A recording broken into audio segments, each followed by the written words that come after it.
தேவன் படைத்த அனைத்து படைப்பிலும் அருமையான படைப்பு என்ன? ஆதாமும் ஏவாளும். முதலில் தேவன் தன் கைகளால் மனிதனை உருவாக்கினார். அவனுக்கு ஆதாம் என்று பெயர் வைத்தார். ஆதாம் தனியாக இருந்தான். அதனால் தேவன் அவனுக்கு துணையாக ஏவாளை உருவாக்கினார். அவர்கள் இருவரும் ஏதேன் தோட்டத்தில் மகிழ்ச்சியாக வாழ்ந்தனர்.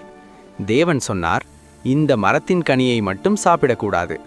ஆனால் ஒரு நாள் பாம்பு ஏவாளை ஏமாற்றியது.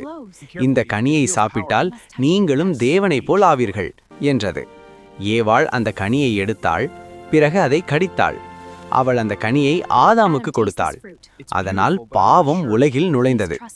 இருவரும் தங்கள் பாவத்தை உணர்ந்தனர், வெட்கப்பட்டனர். தேவன் கேட்டார், ஆதாமே, நீ எங்கே இருக்கிறாய்? அவர்கள் பயந்து மறைந்தனர். தேவன் அவர்களை ஏதேன் தோட்டத்திலிருந்து அனுப்பி வைத்தார். ஆனால் அவர் அவர்களை விட்டுவிடவில்லை. ஏனெனில் மனிதனை மீட்பதற்கான வழியை அவர் தயார் செய்திருந்தார். அது இயேசு கிறிஸ்துவின் மூலம். ஆமேன்.